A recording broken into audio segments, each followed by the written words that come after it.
San Diego State.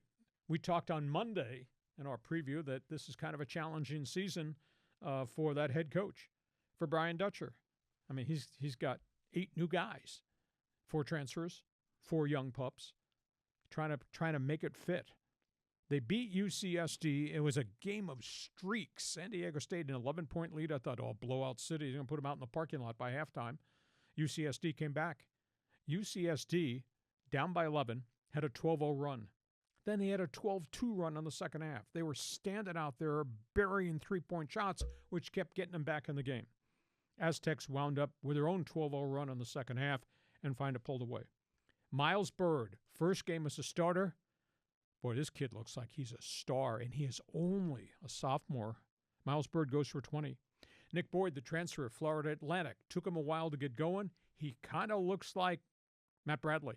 He scored 11. B.J. Davis, young pup, he scored 11. Man, does he explode in and around the basket. They survived 15 turnovers. They did hit 8 threes. So if you got guys who can stand out on the arc and pop it, that really helps. Magoon Groth, the 7-foot Sudanese center. This is going to be a long process. 1 point, 1 rebound, all the minutes he played. He looks so big, so tall, and they're going to have to bring him along slowly because I'm not sure he's really ready to be a complete player.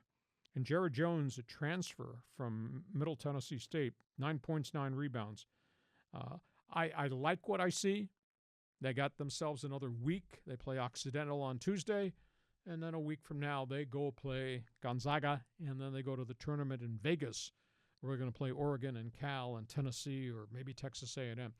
But I do like the firepower. I'll tell you, Miles Byrd just looks so different to me in terms of confidence and tenacity. And so I think they're going to be fun to watch. The bigs are going to need some time to develop, but boy, they got perimeter guys who can stroke it. Miles Byrd had a hell of a statistical game last night. Yeah. You know, it wasn't just the 20 points. It was the rebounds and the assists and the blocks, and he was just everywhere. And he's another dude, I mean, playing like a man, and he's got a little bit of a swagger, you know, which I like, you know, so he can kind of set the tone for this team.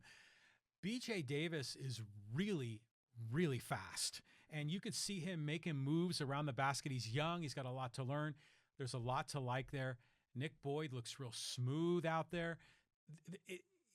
As a fan of the Aztecs, I saw the talent, and it's just like what Brian Dutcher said. We have the skill level. We have the talent level. The question is, can we play together? And it was a little bit of herky-jerky for a while, but they got the job done. I'm going to tell you, Eric Owens at UCSD, what a hell of a job he has done in 2 years window. I mean, he had the backcourt. They're big.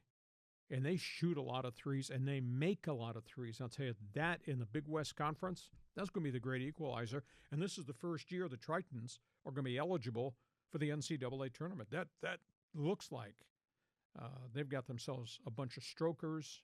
Now, I don't think they're big enough, but I'll tell you what, when you can hit from the perimeter, you make up threes. Threes make up for what you can't score inside.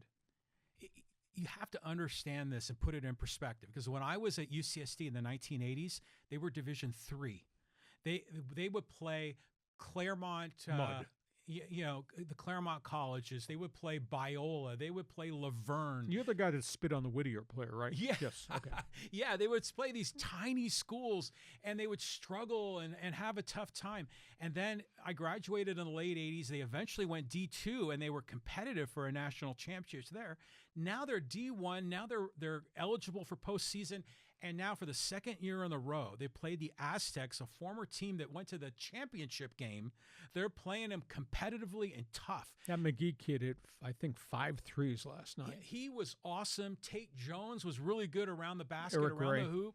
I mean, so there was a lot to like there. They're going to have a nice run in the Big West Conference this year. And they could be, if they win the Big West, they could be the NCAA representative for the conference. How about that? Oh, my God. I mean, that would be like unbelievable if the Tritons were in March Madness. I mean, I would follow them wherever they landed to go see that game. So you will be showing up at some arena with your face painted blue and gold. Blue and gold, yeah. But, you know, right now I'm a fan of both teams. I adopted the Aztecs when Steve Fisher came into town. I'm looking forward to going to a lot of games for both teams at home and on the road. it's great. This is a awesome time, and what a better way to kick it off, at least selfishly for me, to having the two San Diego teams play each other. Mr. Hoops joining us here Oh, it's on fantastic. the podcast. Okay, it's your